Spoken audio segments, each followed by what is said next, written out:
Good morning. My name is Maureen Chung. Welcome to Daily Devotional, February the 11th. The Bible passage is Matthew chapter 5, verse 1 to 12. The title is Be Blessed in Relationships. Now when he saw the crowds, he went up on a mountainside and sat down. His disciples came to him, and he began to teach them, saying, Blessed are the poor in spirit, for theirs the kingdom of heaven. Blessed are those who mourn, for they will be comforted.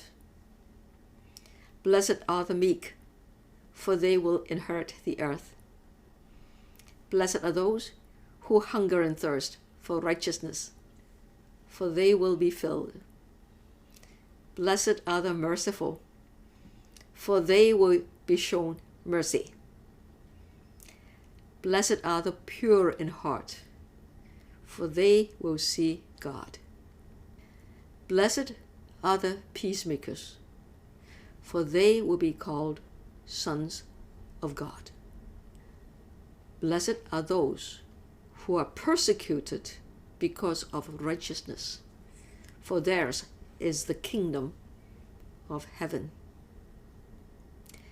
Blessed are you when people insult you, persecute you, and falsely say all kinds of evil against you because of me.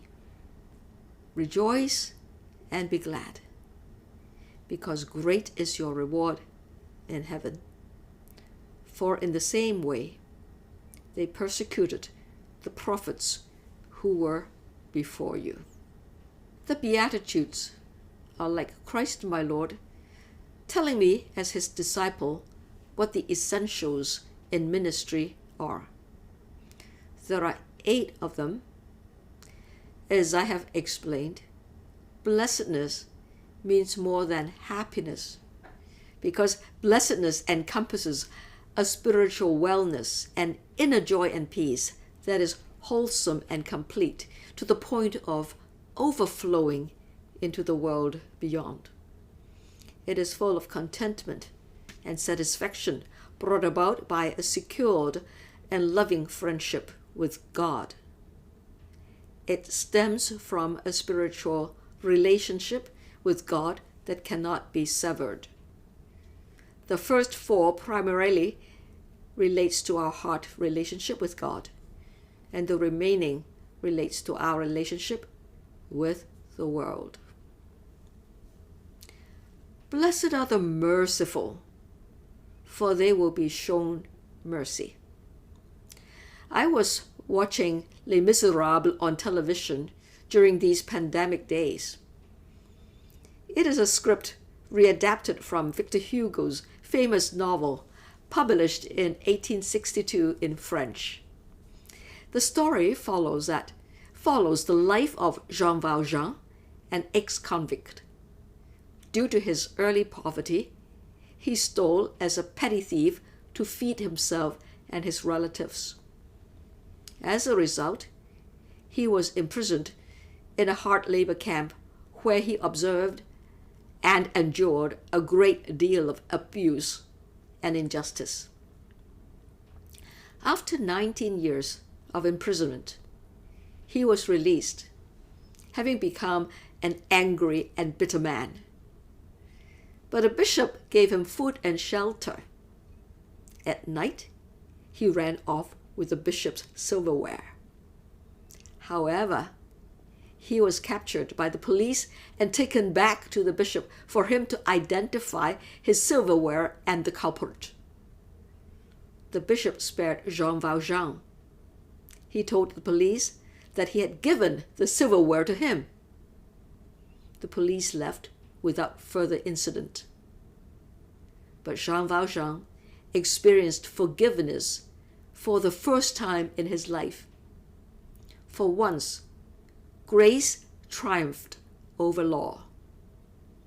Jean Valjean unfortunately committed another theft soon after, out of sheer habit. He stole a 40 sous coin from a little boy, but remembering the bishop's words, he soon repented of his deed. The boy had long gone, and he could not make a remedy for his crime. But the theft was already reported to the police. From now on, Jean Valjean changed his name and set out to redeem himself. He worked himself up the socio-economic ladder to become a benevolent businessman. He did a lot of good for his town. But his former prison guard, Javert, had become the police inspector of his town.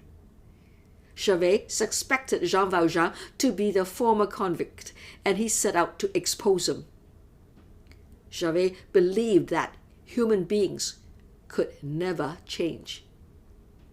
A criminal would remain a criminal for life. There is no grace under law. I shall not belabor you with the rest of the story. It is heart-wrenching to watch the seesaw battle between law and grace. There are people who are merciful to themselves only, but not to others. They can find a lot of excuses to self-justify. They find reasons to paint themselves as victims of the circumstances. But when looking at others, they are less generous. They don't have many friends. There are those who are neither merciful to themselves nor others. They live a guilt-ridden life and a judgmental life. They are hardened by the law. They are mostly unhappy. They have yet to find the grace of God. On the other hand, there are those who are merciful to themselves and others. If God has forgiven them, they can extend grace and forgiveness to others. They find fresh air to breathe in and to start all over again. Others will warm up to them and are more likely to show them mercy. They are happy. Mercy triumphs over judgment.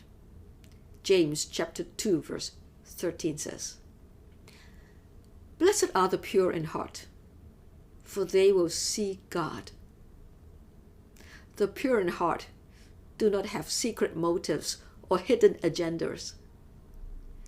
They are transparent, sincere, genuine, and authentic. There is no dishonest pretense or deceitful thoughts in them. What you see is what you get. They help you rather than use you. They have integrity. James chapter 5 verse 12b says, "Let your yes be yes and your no be no, or you will be condemned." They keep their word. They can be trusted.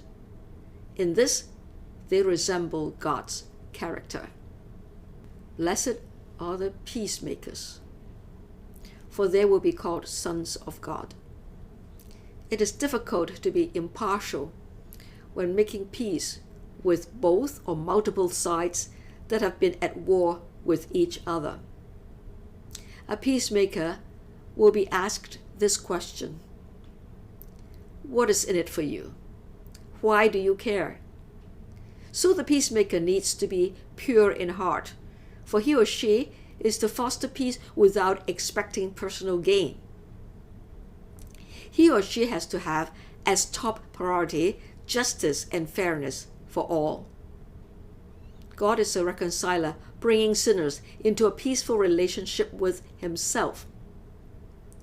After we have been reconciled with God, we find the spiritual resource to reconcile with others. When we have no animosity with others, we can have the clear perspective to bring enemies together for a peaceful solution. Love, joy, and peace are interlinked. Love turns enemies into friends. Joy comes with the inner balance of a soul made right with God. And peace is the shalom, the harmony of all living together. I need to be at peace with God, with myself, and with others. It is godliness.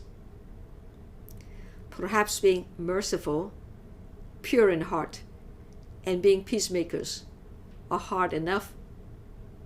I shall meditate on the matter of blessedness while under persecution tomorrow. This is the real challenge. Let us prepare for it. May God bless you. Thank you for being with me. See you tomorrow. Please like and subscribe to my channel and click the bell icon to get new video updates. Thank you.